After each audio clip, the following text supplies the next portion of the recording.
পৃথিবীর সবচেয়ে ভয়ঙ্কর ও বিপজ্জনক রাস্তার মধ্যে অন্যতম হলো নরওয়ের সাগর পাড়ের একটি রাস্তা।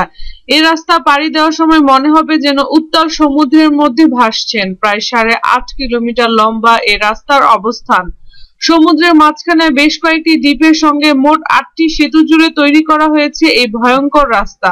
সমুদ্রে যখন লম্বা আর বড় বড় ঢেউ খেলে যায় তখন ভয়ঙ্কর হয়ে ওঠে এই রাস্তা। ঝড় উঠলে তো কথাই নেই, সমুদ্রে বড় বড় ঢেউ আপনার উপর দিয়ে এপাশ থেকে ওপাশে গিয়ে পড়বে। এই রাস্তাটি আটলান্টিক ওশান রোড নামে পরিচিত। বিংশ শতাব্দীর শুরুর দিকে এই রুটে রেল লাইন তৈরির প্রস্তাব করা হলেও পরবর্তীতে উত্তাল সাগরের কথা বিবেচনা করে সেই পরিকল্পনা বাদ দেওয়া হয়। এরপর 1983 সালের 1 আগস্ট এই আটলান্টিক ওশান রোড নির্মাণ শুরু হয়। নির্মাণে ব্যয় হয় $122 মিলিয়ন। রাস্তাটি তৈরি হতে সময় লাগে 6 বছর। নির্মাণের সময়ে এটি কমপক্ষে 12টি সামুদ্রিক ঝড়ের আঘাত সহ্য করে। বর্তমানে এটি পৃথিবীর সবচেয়ে ভয়ঙ্কর রাস্তা। সাগর একটু উত্তাল হলে এই রোডে চলাচল ঝুঁকিপূর্ণ হয়ে দাঁড়ায়, আর ঝড়ের সময় তো হয়ে দাঁড়ায় মরণ ফাঁদ।